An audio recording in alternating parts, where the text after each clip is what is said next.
So we're gonna start, and now we're live. What's up, dude? Nothing much, man. How are you doing? I'm good, dude. After the second intro, so you hit me up wanting me to share something that you're doing. Well, I guess first we'll start with some intros. You want to talk about who you are, what your career path's been, and what brought us to actually meeting each other, and then we'll go from Yeah, there. yeah, definitely.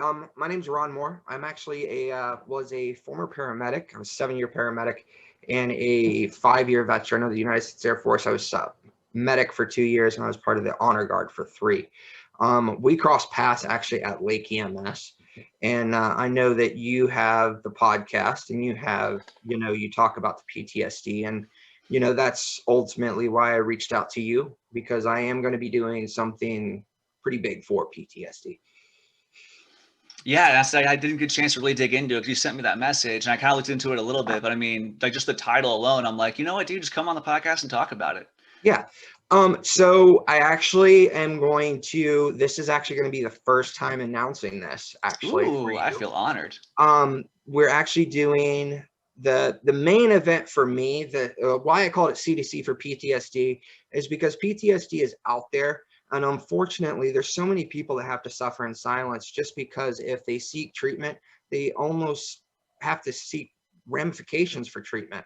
They get not only judged at work, they get punishments for work. They get not only punishments at work, sometimes they even feel too proud to admit they even have it. It's almost a pride thing. And, we have to show that, a lot of these people feel that they're alone, even though that we can sit here and say we're not alone, you come out and talk. We have to show,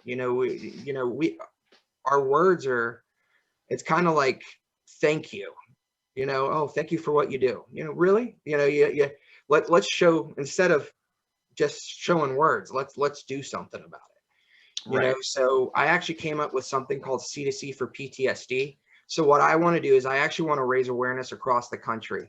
I'm actually going to, we're going to be starting a little kickoff actually on June 19th. It's going to be a mini ride. It's actually going to be starting at Stormy Hill, Harley in Claremont, Florida. Registrations from like 9 to 10, kickstands up at 10:30. And we're actually going to be having a police escort up to Gator Harley. And up there at Gator Harley, we will have food. Hopefully, some of this may be obviously changing because this is an ever evolving process and it's very far in advanced. But I'm really hoping that we have Lake County IAFF there for the food, because they do have their own kind of fundraising food there. The International Association of Firefighters for Lake County. Yes, and then the Nam Knights MC. They are obviously Vietnam veterans. They usually run a full bar there so they can get money for their club. So that's awesome. I'm going to be doing that, and we will also have other vendors. Hopefully, there are other veteran organizations and a live band. So it's going to be a full day event. Yeah. When's that going down? June 19th. And so most of the festivities, like I said, the ride starts, kickstands up at 10:30 at Stormy Hill and Claremont, and police escort up to Gator, and that's where pretty much everything's happening. And it's pretty much like a going away party too, because on June 20th, that's when I start my really big ride. That's where I came to the C2C for PTSD. I'm actually starting in Leesburg at 8 a.m. On day 1, I'm riding from Leesburg to Chattanooga. And my end result, hopefully in 7 days, obviously I'm going to have to judge that because of weather, other conditions. I'm going to be ending in Seattle. So that's where it came C2C. I'm going from Atlantic to Pacific. That's awesome, man. Yeah, one corner to another. And it's just because it's not just one local area. There are veterans all over this country. There are first responders all over this country. And, it's the way these laws are written out there. It's to protect a lot of companies. It's not out there to protect. It's not there to protect the people.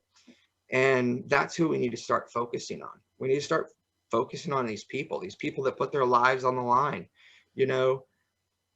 The easiest way to explain it is these paramedics, cops, firefighters, veterans, military. These people see things that no human being should ever see in their entire life. But yet, when they want help, they can't get it. Mm-hmm. So how can we expect them to help us if we can't help them? We literally show up at work every day willing to sacrifice our lives for complete strangers. Then we cry for help because we have to be in that position. Mm-hmm. They say, "Oh, well, I guess you can't do the job anymore. You're broken," and they discard you like an Yep. old racehorse out to a pasture, and you're just lucky you don't go to the glue factory. Yes, exactly. And unfortunately, that's what ended up happening to me. I do not practice medicine anymore. I will never practice medicine evermore. I cannot do it. And that's one situation where, like, I'm very, very fortunate. I left the first response world on my own terms. Mm-hmm. I pushed through a lot of dark, heavy stuff, and I got through, dude. Like, through my mental health journey, kind of started really in the past like 2 years, probably, when I really there's a couple. I had my first like physically manifesting anxiety attack while I was Mm-hmm. on shift. And I mean, thank God for the partner I had that day. Or I'll tell you off the air, but like she recognized, she's like, "You look pale. Like you look like she knew right away." And like I'd already been trying to coach myself through it for this entire time because I was telling, we were talking about before we hit record. We were talking about how it's almost worse like when we have anxiety attacks that manifest physically like that, because like we're trained to treat them. We understand physiologically what's going on. We know why Uh-huh. the hands are tingly. We know why the heart rate jacks up. We know the sympathetic and parasympathetic responses. Like we can go to a T exactly what we're feeling, and we still think we're gonna die. We're still freaking out, and we can't control that. And it was absolutely devastating. I'm like, if I can't fix myself right now, how am I gonna fix anybody else? And my partner fortunately pushed me to call LT and get off the road that day. But that's when I really thought like I have to work on some stuff. Yeah, and it's hard because we're always in such a, I, unfortunately, I really have seen a different side of the EMS after leaving. Mm. It really does seem like not many people communicate with you when you leave. Uh, See, that's something that I was incredibly like. I was terrified that's what's going to happen when I chose to leave. yeah. Like I was terrified that I'm like I was just given an opportunity because I ended up quitting the EMS thing, looking for greener pastures. I'm like I'm Mhm. finally going to just quit it all at all that overtime from working mandates constantly. Yep. So I'm like I'm just going to quit it all, go to fire standards. The grass is always greener, right? Yep. At least there, maybe I'll have, a little bit more pay. Maybe I won't have to transport so much, which would be a great break after, 8 years just busting my ass 24 hours at a time. But then, I got through standards and everything. And then I had a job lined up before I even graduated. Yeah. And, I went into that after graduating. And like throughout that week, I'm just like, I'm like I told you, like that on the way to a fire call during some of the orientation, all bunked out, good to go. Should be like, I was looking for that feeling I got the first time I jumped on an ambulance for EMT clinicals, like that Yeah. excitement, that thrill, that rush, that visceral craving to be there and just That rush epi in and dump. help. Yeah, I'm looking for that epi dump. I didn't have it, man. I'm like, oh, like at that moment I realized I have to get out because I You can't, I had that can't, I can't feeling that go when into you had an this. interfacility transport. Right. Like I was going to the thing I just spent 6 months training for, busting Yeah. my ass for, the thing that I, thought I was gonna die trying to get a certification to do. Hmm. And then I'm on the way to it for one of the first times. I wasn't gonna fight it, of course, but just being around it's still thrilling, usually. But I'm going to it and I'm like, no, yeah, it feels like it's 3 a.m. I just got woken up and I have to go transport someone from, Lake County to Orlando. Yeah. I didn't get that thrill, and I'm like, I cannot go into environments that I'm going to be going into if I'm not wanting to be there. I'm going to get myself or someone else killed, and I can't do that. So I left on my own terms. But when I left, and what I thought I was going to be burning that bridge, I thought like I got an overwhelming amount of support from so many people. And I think the difference is, tell me if I'm wrong from your perspective. I was like, hey, here's my victorious war cry that I'm not going to fight this war anymore. I'm going to go fight a different one for myself now. And I think you got pushed out, man. Like they were like, listen, we don't want to take care of you. Like you're crying for help within the system, and the system's like, well, fuck off. Hmm. And meanwhile, I left the system completely to go get my help. Yeah. And it sucks you And have to do that. it was to a point, it was, and it wasn't even just the upper staff. You know, it was almost like a disconnect. It almost Mhm. felt like a lot of times, those same people you would communicate on a regular basis with while you were working. Yeah. And it was almost like, you know what? Hey, wait a minute. You got PTSD and you got forced out. Oh, stay away. Stay away. Like you're a leopard now. Yeah, it was a leopard.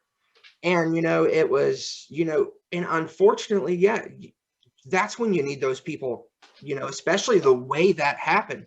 That's when you need those people close to you, because I have a quote on my website for a specific reason because of the exact way it happened, because, PTSD is a daily struggle. And, a lot of times it's that one little thing, like we were talking, it's that house of cards and one card tumbles.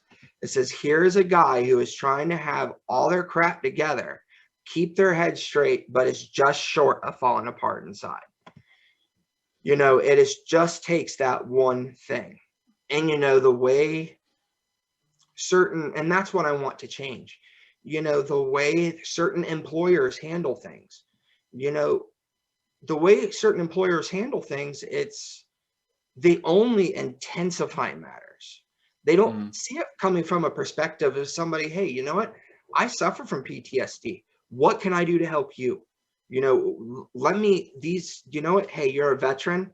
Okay, this is a list of resources for you. This is a list of this. This is a list of this. Rather than, you know what? Good luck, buddy. I hope have fun. You know, Right. Right. it's just, and then you have to figure it out, and there's so many rabbit holes and there's so many just false promises out there, especially on the internet, and even just resources out there that are just, they're so overused because they're so easily accessed that they don't have the resources that they need to help as many people. They're Right. Like they're already spread too overloaded. thin, essentially. Yeah, they already can help they can only help so many people and they're booked out. Right. And that's why I also created my website, C2C for PTSD.org. I'm trying to, it's very minimal now, and you can go on there and send me a message if there's any organization that you would like me to put on there. I am open to anything. This is not my webpage. This is our webpage. This is not my baby. This is what we need. We need to get this together where we can get a system where if vets needs help, they can go to this website and these are X amount of resources that are at their fingertips. If first responders need help, this is where they can get the help that they need. And if I need to add 20 links to my site, I don't care. I'm not getting paid for any of this. This is unfortunately, over the past year, I've, like I said, been down a really dark path, and by coming up with this, I've kind of had my wife has already noticed a little bit of a change. I've had somewhat of a purpose. I have something to work for, and this is my goal now.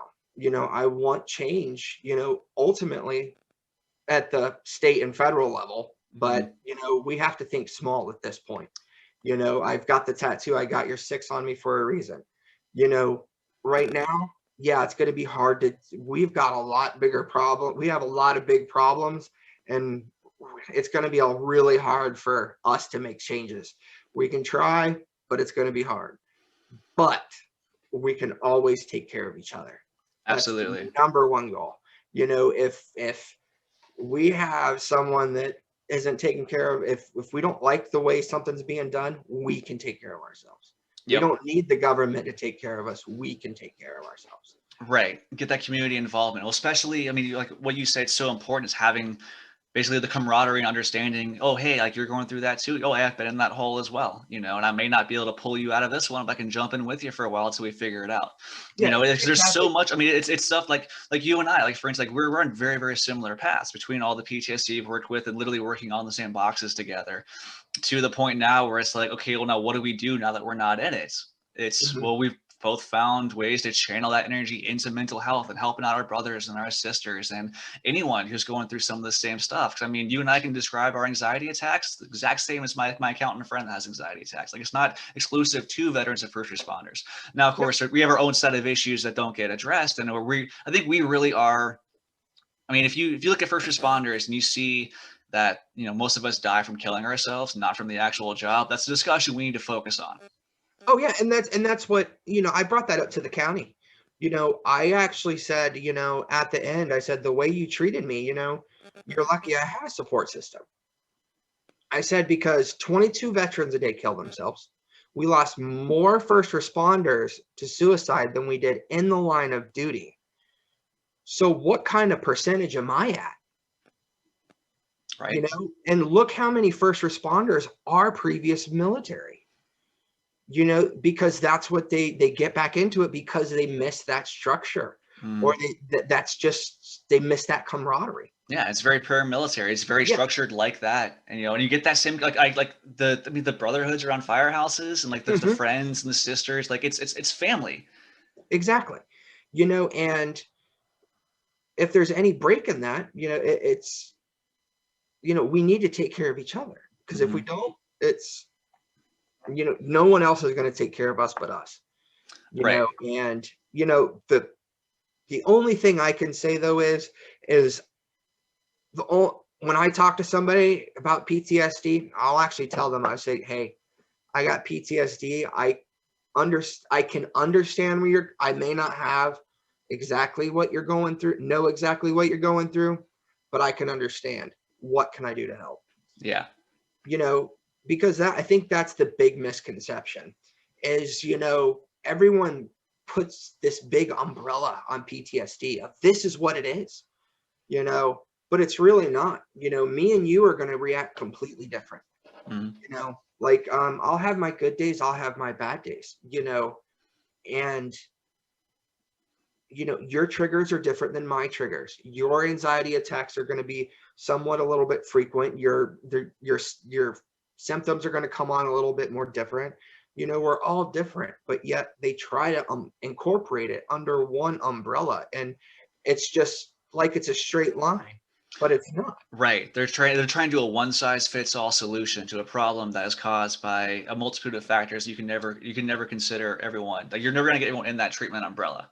No, Like, there's no therapeutic index you're going to get right no. for counseling and for therapy. Like, you're not going to, and you can't, and like, well, the thing with government, they try to find one standardized solution for things, and like, you're not going to find that. And I mean, companies and agencies too, but like, things that are as nuanced and difficult as mental health cannot be solved with these kinds of programs, because we fall through the cracks of these all the same programs. Like, you were talking about how you struggled through trying to find that help within the system, and Yeah, then I the tried too, and it wasn't comforting. It wasn't, if anything, I came away from like critical incident stress debriefings more, I felt more broken than I did going into it. Yeah, because they talk you down. They're like, oh, that now you have to sit here and talk about it more to someone that's really not even, especially if you're talking to an LT about it or a chief about it. Right, right. Like, unless You there's feel- someone that's willing to share some old war stories and too, and be like, "Hey, this is how I felt after this," and you can relate over that. But for the most part, you're talking to someone that hasn't been on a box, hasn't seen blood since they stubbed their toe last week. you're not even that. You're not training with a licensed mental health expert. How about we put it back in the ball field of them? And that's what they tried to pull with me, is they said, oh, this is our new workman's comp policy. But they haven't done it to anyone else. Well, hopefully, you pitch such a fit that's not going to happen to anybody else. I hope so. I hope so. I really hope so. I really hope so. And I'm hoping that this will bring attention to it as well. Yeah. Like I said, there needs to be, instead of words, I support my veterans. I support our troops. I support my first responders. I support my firefighters. How about we put our support to action? How about we Right. support their PTSD? How about we embrace it? How about we say, what can we do for you to fix it? Instead of going, you know what, that may cost us a little bit more money in the end, because you know what, life insurance policies don't cover suicides, but insurance costs more money for mental health treatment. and that's one bad thing too about a lot of times with mental health, that there's always a price tag on it. Mhm. They're always weighing, and I think that's why a lot of employers get rid of certain people with PTSD or mental health issues, because they see it as a price tag liability. They're Right. like, what's going to happen? Yeah, because there's no cure for it. I mean, No. if they know anything about PTSD and these kinds of depression and anxiety attack incidences, they know like it's not going to go away. At No. any point, there could be something that causes a breakdown or an anxiety attack or what so have you. Like there could be some incident, and you're likely to get triggered by stuff. The entire job can be pretty friggin' triggering, Exactly. So it's like we're kind of at a higher risk for having a mental break there again. I mean, there's absolutely ways to reinforce a kind of resolve, but the issue is like if we had good incident stress debriefings after traumatic incidences, Hmm. then we'd be able to balance it a lot better. We wouldn't get that house of cards wouldn't get built up by each call. So each call we see or something terrible happens that bugs us, we just compartmentalize that. So we got to go back on the street and do it again for Nope. 24 more hours. And another card gets put on, another card, and then another one, another. Next thing you know, you're years down the line, not like just compartmentalizing all this stuff away because you're too busy at working your 24 hours or 36 in some cases to deal with it. Then as soon as you get off work, you're either trying to sleep or just function like a human and have some kind of semblance of a life outside of work. Next thing you know, it's time to go back, and the whole thing perpetuates for years and Yeah. years. And then you get that one call that reminds you of a couple other ones, and then the whole house just comes tumbling down. Yeah. Well, I remember, like, perfect example. I like, and it's not even that. It's just like you said, it's a buildup. Like maybe that first, I already had things from the military, but maybe that first buildup, we always remember our first PD code, and I was the EMT, but I remember it. And the worst part about it is I remember we got a call 10 minutes after my first PD code because there was no other units available in the county. So they had no due respect for pretty much what we were going through. It was more of, okay, well, we got to get more ambulances out there, Right. and, I'm not talking, I'm not going to sit here and say that that is, the ambulances company's fault, because, that's not just, that's the system. That is the whole deployment system, because a lot of the deployment systems that they model after, they're modeled after many, they're mirrored off multiple agencies. So, I'm not going to sit here and say it's one specific company. It's many companies that just, it's out there. And, Right. unfortunately, it takes someone to kill themselves, and then they're going to go, oh, well, what happened? We had EAP, we had the help. But then if you ask for help, then they hang you out to dry. So what do? Do you ask for help and then maybe lose your job? Or do you not ask for help and pray to God you don't kill yourself? Right. Which one do you do? Yeah, And man. there shouldn't be that question. There should be that question of, what? Hey, I'm on the edge. I need some help. I need to go get some help. And, I should be able to go to my employer and say, what? Hey, I really need help. This job's really getting to me. And then go, what? We understand. Here's this. Go here, and we'll take care of it. Don't worry about Right. it. And But truly not have to worry about it, and only have to worry about you and your mental health. Because that's all you should have to worry about when you're in that depressive state, is you and your mental health, not how you're going to have to pay the bills, how you're going to have to pay the mortgage, how you're going to have to pay the electric. You should only have to be able to, in a perfect world, of course, only have to worry about your mental health. But if you had an employer, or, we cared about these people that, laid their lives on the lines, that, okay, well, they laid their lives on the lines when I'm at home sleeping. So you know what? Why don't we give them the respect that they need and let them focus on their mental health? right. Build a policy. I get, putting with certain limitations on it. I truly do, because there are going to be people that do learn to work the system, because there's always those people Yeah. they'll try to play the system. But there also should be other circumstances where someone truly is, they're Right. Well, and the big thing extenuating too is like circumstances. so like I've worked for multiple agencies. Some have been the private companies, some have been small local governments, counties, cities, and it's a consistent factor throughout almost all of them has always been you're basically providing emergency services for the entire area you're working in with a skeleton crew.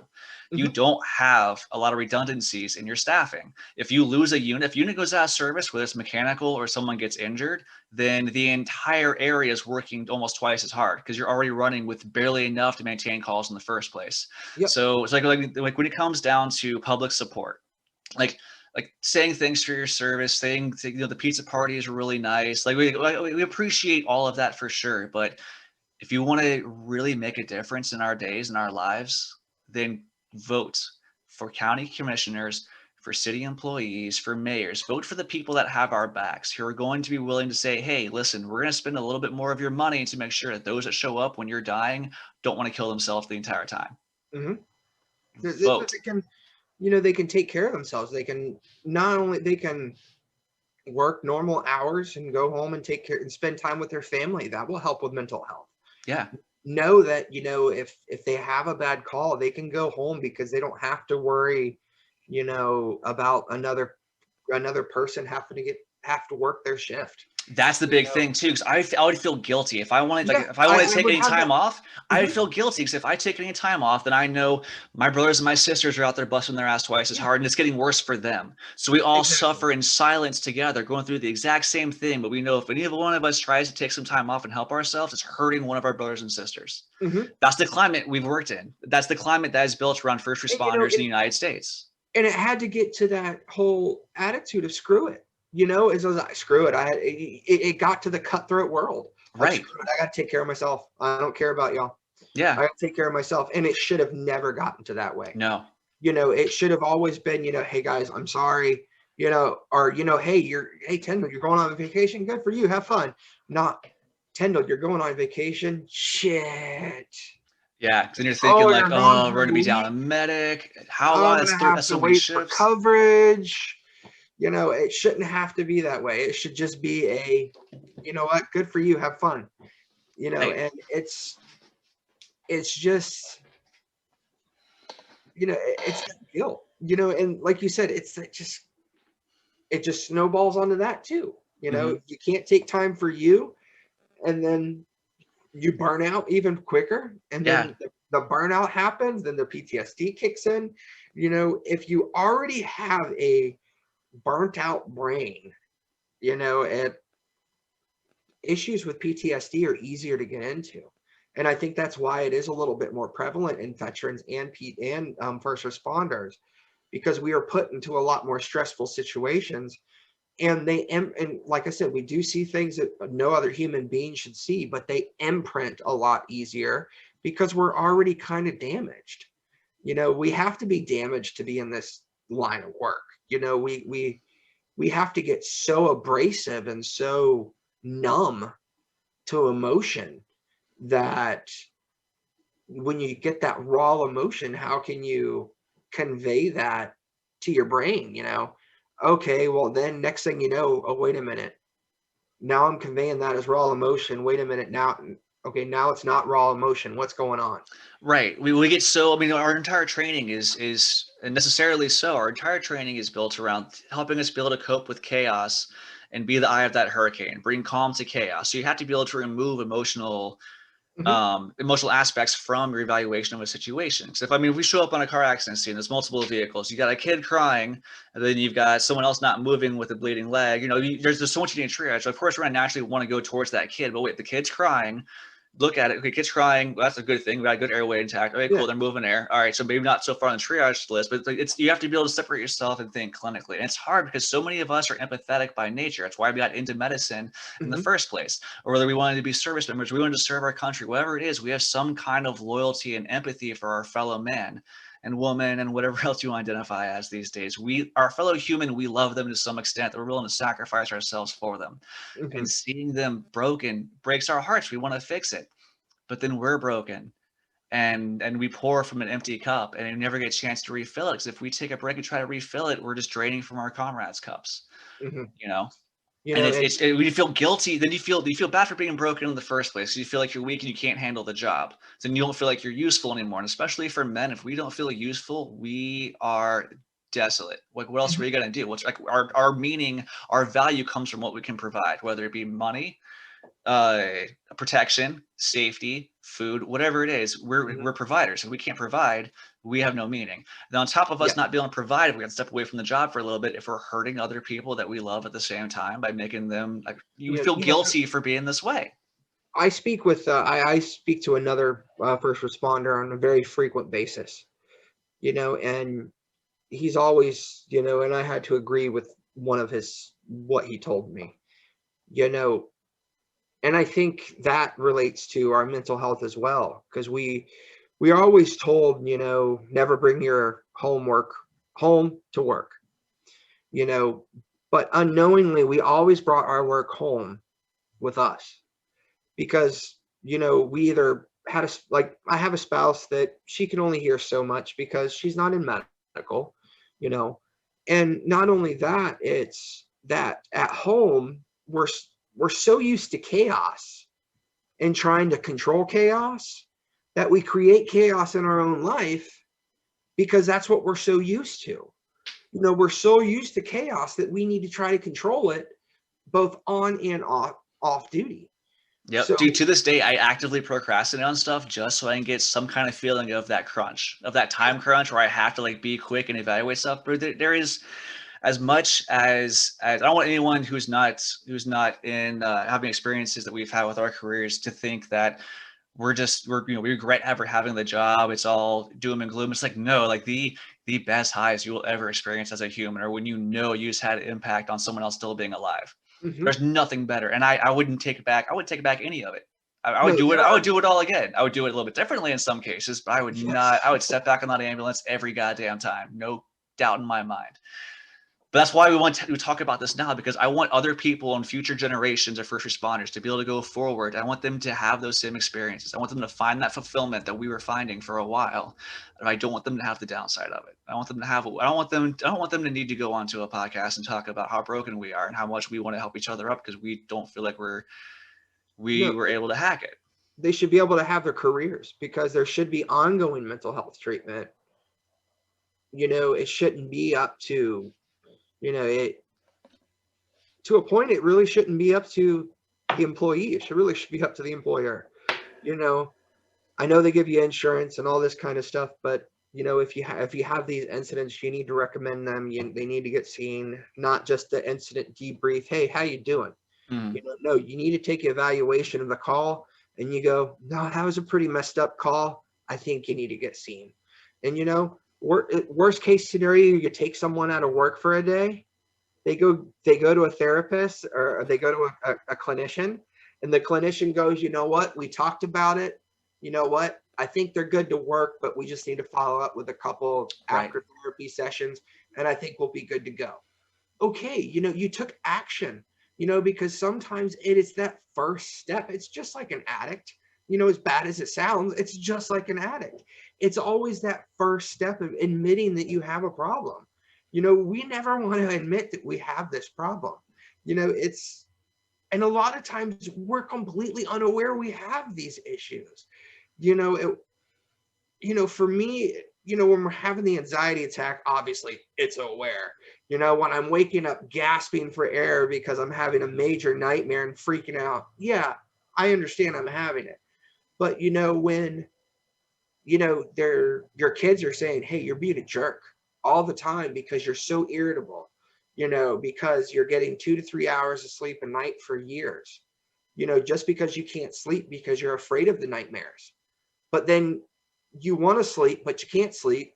It's a catch 22. Dude, man, I just wrote a Facebook post about this a few days ago too. I don't know if you saw it, but man, like I will lay awake in bed and I will just like stare at the ceiling. And like the ceiling, it'll be like a projector screen where my mind just projects all the shit that I've seen, all of my Mhm. insecurities, all my vulnerabilities, all the times that I think I failed, even if I really didn't, but I still feel like I did. It just Yep. projects all that shit. And so I was just that up for hours, couldn't sleep, got like maybe an hour and a half, had a nightmare, woke up. I'm like, I'm not going back to sleep. I can't face Yeah. that again. So I'm And, staring at the ceiling. So well, I took control of it. So I went up and I wrote a quote from Theodore Roosevelt. I'm going to read it just so I can make sure I don't mess it up again.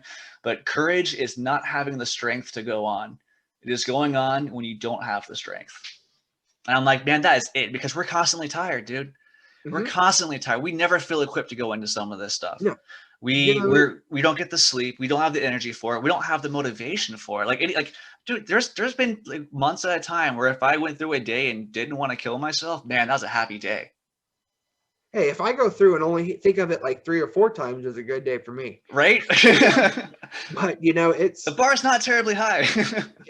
but I think too, it's even when you have those sleep issues, when you get a full night's rest and you still wake up just as tired when you slept for an hour or two, that's when you're like, what is going on? You're right, Why because like am you're I doing so everything broken? right. You're going to bed early. You're trying to stay away from screens. You're trying to eat better. Yes. Like the reason we were like, I was right. Like I told you, I'd be a little bit early hopping on here, but we're almost like right on the dock. Like I gotta get a workout in. Like I gotta do something. Yeah. I gotta do these things. I gotta make sure I get my vitamins, my different vitamin D stuff like that. And then it's just like you go through all this effort, and it's so much harder because you have no motivation to do any of it. Like you don't care about yourself, much less anything else. Yeah. But you're doing And all these things, and then you still wake up after 8 hours. You finally got, and then you're still exhausted and you're like, well, I'm just broken. Yeah. yeah. Yeah. It's like, Well, well, and then, fuck. the funny thing though, too, is this is actually a observation I made at the beginning of the lockdowns for COVID. Everyone was freaking out. Everyone was anxious. Everyone was, afraid to go out of their house, everything. I made the observation on Facebook. I said, see, now everyone knows what it's like to live with PTSD. Yep. It That's a was, good observation, man. That's a very good. I didn't think about that either, but in a way, you're absolutely right. Just being, you know, it's this yeah, this fear and hysteria. I said, now that you don't want to understand it, this is what it's like. But just imagine that when you think everything's your enemy. mm-hmm. When you see death and destruction everywhere, you see what can kill you when you see like little highlighted things when you walk around. Yeah, When you're always on edge. But just imagine that 24/7. bro. I can't step into a crowded store for more than 20 minutes. I Nope. get so freaking angry. Dude, I was in Walmart. Like I was in a good mood. I was in Walmart. I was walking around, getting some stuff. It wasn't terribly crowded, and just going through my thing, getting a couple things. I was there for maybe 20 minutes, and then I start noticing now that I've had a bunch of the real big anxiety attacks, I'm noticing how it manifests in smaller ways before the big one comes, and like the outer band, so to speak. And I started noticing I was tapping my leg a lot. I was shuffling around. Then I'm I'm noticing a lot more people around me, and my eyes darting back and forth. I felt my pulse, and I'm like, all right, yeah, I gotta get out of here. It's too long in the crowd, man. Because I've run so many calls in Walmart. I'm just looking at every single person I see, and I'm like, what if you dropped? What would I do? What happens here? What if that guy's got a gun? Well, what? It's your mind, that hyper vigilance that we Yep. constantly have. Now, It's exhausting. if it wasn't for Hale, which is my service dog for me, I wouldn't even be able to go in Publix. So Yeah. I understand the feeling. Yeah, man, it's and I'm not usually I'm still pretty good about it, but dude, I'm much more aware of what things will start triggering some of this stuff for me now, and Mhm. I'll go into it typically being like hey, this may be short lived for me. I may need to head back to the parking lot in a little bit. My friends are for the most part pretty understanding, but Well, that's like my wife too. My wife will notice with me. She'll like, all right, guys, it's time to go. yeah. Yeah, well, it's really really great when you have someone who like recognizes your triggers and can like start to see you starting to show these behavior modifications before it manifests in a full blown. Like I have friends who have been like, "Look a little anxious. How you feeling?" I thought I was feeling fine. I've been like, "Oh no, you're right. Okay, yeah, could we get the check?" You're like, "You mind if I just throw some cash on the table and walk out for a bit?" Yeah. But Like it's I said, if it wasn't for Hale for me, I wouldn't be able to do a lot of things. yeah. So, you know, thank God for that. So, Yeah. Well, then thank God that we can have conversations like this, because I mean, again, like as I was the reason I'm still alive today is absolutely a couple friends I met early on in my EMS career, where we would have, we just called it hanging out, but inevitably hanging out, like we're going to be doing some drinking. So we're all like in our early 20s. We're all, new to this adrenaline junkie, kind of career. We're all, fast and furious with it. And but in a way like that, because we wouldn't have talked about this stuff if we hadn't been able to get drunk in the first place too. So we talk about it. Now the downside with that is, okay, well, we end up becoming on borderline alcohol abuse. You have issues with that. At the end of the day, you wake up feeling worse. You don't really work through stuff, but at least you're expressing it. Yeah. As we've matured throughout our career, we drink less and talk more, except for one of us, but that's a different story. But like you get a chance to express how you're feeling. So you realize that we're all going through some degree of it too. And like when I reach out to someone and I just want to be like, hey, I'm just going to rant for a little bit. I know it's going to put you in a position where you're going to want to find solutions, but honestly, I just want someone else to be like, I see you. I understand you're struggling. I respect you and I will do whatever I can to help you. And just that, just saying you're there and want to help me, that helps so much. Yeah, and I think that was one of the big hardest downfalls for me too, was almost admitting that defeat. You know, talking to my wife about things, it was kind of hard. Mm, I didn't almost want to feel, it's almost weak. I didn't want to burden her. She already has enough going on. right. You know, it almost feels like, why do I want to burden her with mine? Hmm. And truly, from what I've learned and why I want to get this out there, your loved ones don't care. If you tell them, hey, I'm feeling suicidal, my PTSD is acting up, they're going to listen. They really don't care what you're going to say. They're going to sit there and they're going to listen to you. Right. And they're You being more and they're going to get burdened. you and they're going to get you the help they need. And even I've had to answer a few doctors' things, and I had the veteran crisis hotline call me because of the way I answered a few of them. They're good people too. I've talked on the phone with one of them for almost 30 minutes. They're truly there to help. And, I have all that on my website, and you don't have to be established with the VA to use the veteran crisis hotline. All you have to be is a veteran. If you're a veteran and you're having suicidal thoughts, call them. You don't even have to be established with the VA, and same thing with, the suicide prevention hotline for us first responders. Those people there really do care. Hmm. They're not there just, they're not going to be there just for a paycheck, because I promise you, they're not going to sit there and listen to people's feelings just for a paycheck. Yeah. They have to be there and actually care. Hmm.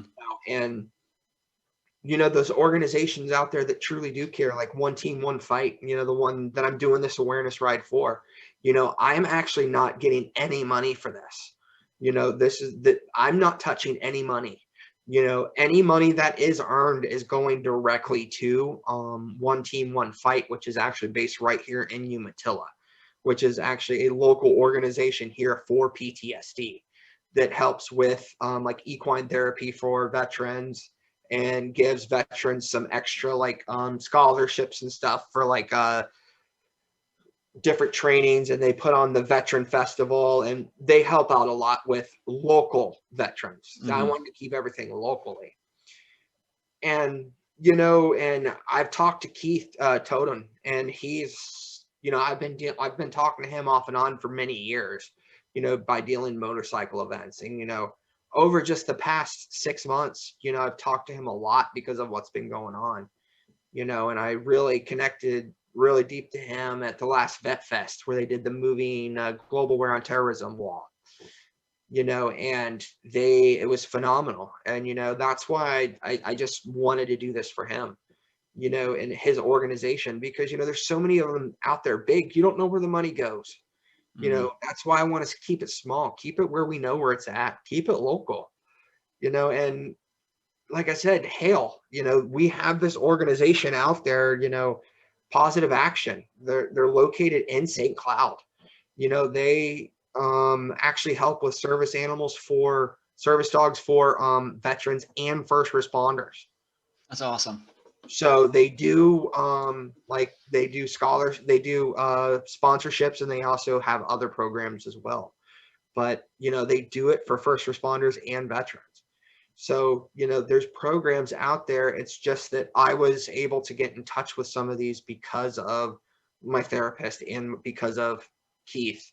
And that's why we need to get out there, and we need to collectively come up with, because I know there's a lot of us out there that have just this one. Okay, hey, this one was really good for me, and it may be one that we don't know about, and we need to get it out there for people to see, and people to maybe, even if get out there, and maybe they're not booked up, maybe that one person that called them that one day, they had one spot left, and it's right there, it's right there.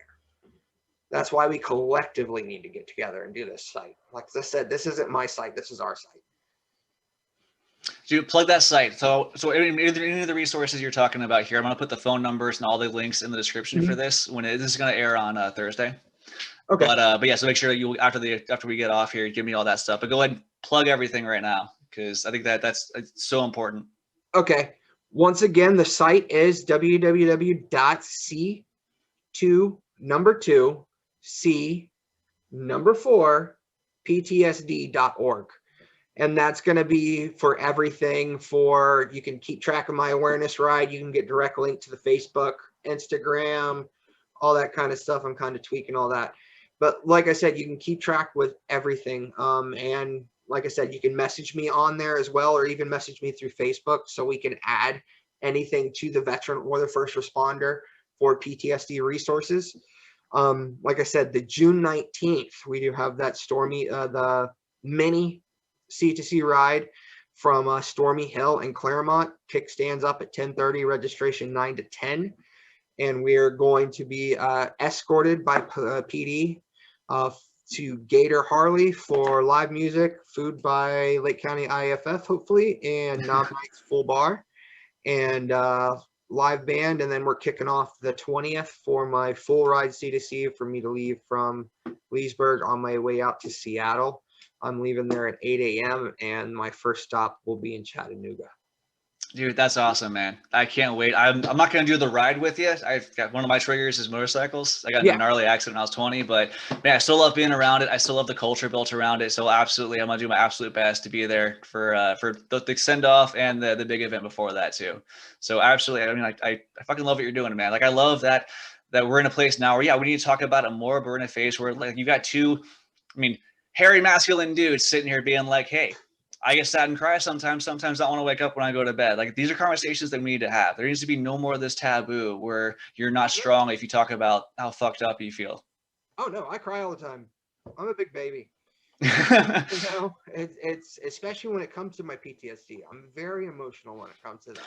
Dude, I swing both ways too. Like, when it comes to the emotional crying spectrum, it's like I was reading something earlier today that someone said to me, and I just start bawling in my office at work, and I'm like, okay, I'm gonna go to the bathroom and dry up for a second. But then I'll have something else. I'll drive by somewhere that looks like a street corner I worked a code on, and I'll just be like, oh, well, here come the waterfalls. All right, so it's something that so many of us go through. Why do we look down on each other for having it? For going through exactly. And that's something that needs to be out there. It needs to not be a hex. It needs to not be, it needs to be embraced by EMS. If you got it, you got it.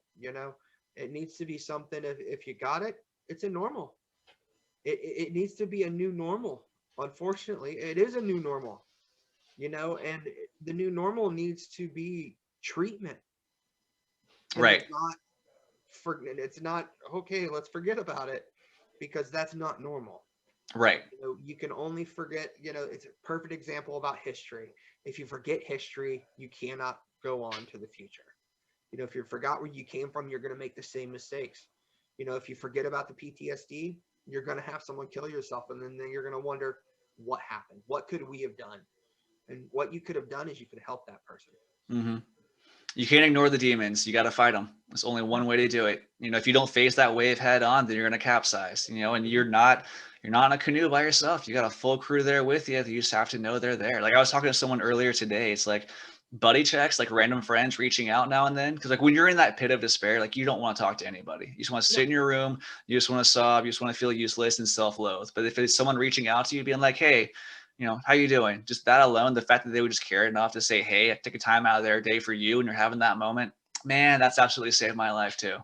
Mm-hmm. So I highly encourage buddy checks very frequently and conversations like this, man. So, dude, thank you so much again for coming on talking with me. Like, this is super important. I think now that this podcast is kind of over the past, like I started around May last year. It's kind of evolved into like a mental health podcast. Originally, I just want to talk to people, and have Mm-hmm. conversations where people weren't bullshitting, where it's just actual human interaction. But time and time again, I mean, going through my own mental health journey during that time, that's just happened to be what I'd be talking about. And man, it's been so awesome seeing this kind of start morphing into being a place where you can talk about your mental struggles and physical struggles. Like I had a friend from high school come tell me about her eating disorders, and how amazing she did last episode and how amazing she's doing now. Cynthia is an absolute badass. And like hearing, stories from, old coworkers like you, and friends. And it's just been such an awesome thing. And I love that we're on these parallel paths and that more people are on these same kind of paths too. I think there is no better way than for me to really dedicate myself into this like mental health awareness podcast than by having on the first conversation of the year be something like this. And I'm finally getting into, we're going to do once a week. We're going to expand this thing, and there's momentum. Like I'm at the point now where I can't ignore that this thing has legs, and I'm humbled, blessed, and I'm not going to fuck it up. So maybe a little bit, just video editing, stuff like that. But I'm really excited for I'm the future, learning man. too. Don't worry. Man, we're on that struggle together, just like with everything else, brother. So I appreciate you, man. I love you, dude. And is Yeah, there man. anything else you want to plug before we sign off I'm here? good, brother, man. Everyone out there watching and or listening to this, thank you so much for being part of the conversation. If you want the conversation to continue, if you think things that we're doing like this are important or want to be part of it, share it. Whatever platform you're on, I'm not super active on Instagram or Twitter because it's just a lot, but I'll get there. I'll figure it out. But wherever you see this, spread the word. If you're on an app like Spotify or iTunes or the Apple Podcast app, leave a review. That helps get more exposure to it. Throw some hashtags around when you share it, and let's really keep having conversation that cuts through noise. So thanks, everyone. I love you guys, and see you next week. Have much love and respect. Later.